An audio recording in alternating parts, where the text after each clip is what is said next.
if you're just getting into gardening and the idea of starting your own seedlings so you can transplant them later in the summer seems a little daunting, I'll show you how you can start your seeds in the middle of winter with a tent.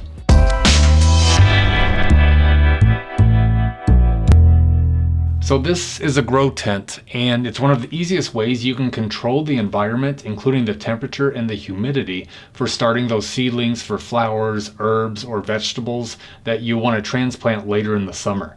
Now this one is a basic one from Amazon with a reflective material inside, and there's of course all types of sizes that you can check on through Amazon and really find one that's going to fit the space in your home or wherever you want to grow your seedlings. Now there's a hanging bar for an LED grow light or fans, and some screened windows for increased airflow, as well as spots for cords for those lights and fans.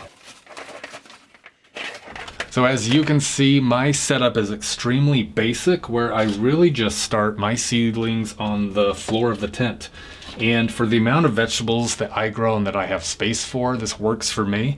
But down the road, I may get multiple levels with multiple lights, probably on a stainless steel stand. Right now, I mostly use it to start my peppers and tomatoes. And I do that because I like to grow heirlooms, and you don't really find those at the store. So I like to have my own plants started probably in the next month or so. So for the last few years, I've been using this LED grow light, and I just recently realized that all the purples and reds are mostly best for blooming and flowering plants, which really explains why all the marijuana growers rated it so high. So this year I'm going with a white LED grow light. Now with the colored lights, I burned some of my plants by putting them too close. And so I realized I had to at least keep the light source 45 inches above the plants. But with this white LED, it recommends about 2 feet from the seedlings. So I'll start with that recommendation and just see what happens. So one of the other things I include in the grow tent is a thermostat controlled heater, space heater. And I do that just because I want to make sure that at night that the tent stays around 70 degrees. I do keep it in my basement, so at night, at least here in Minnesota, it does get chilly in my basement, so I just want to make sure that I can control that environment throughout the night. And because it's thermostat controlled, it only kicks on for maybe a minute or two. You'll just want to make sure that you have the feature where if it tips over, then it'll shut off. So as the seedlings get bigger, I also add a fan because that'll help increase air movement in the grow tent, and it'll also affect the stems on the seedlings, so they'll help them get stronger. So by the time you do transplant them, their stems will be ready for the actual wind that's outside. Just so you know, I put this on the ground, so it does have a tendency to dry out the soil in the seedling pots quicker. So you could get a fan that maybe clips on one of the bars on the grow tent, and then that'll just help circulate air at the top instead of the bottom level. I also originally started with a seed mat, and all it does is really provide some additional warmth to the bottom of the seedlings, but because I'm fully controlling the environment in the grow tent, I don't really think it's necessary.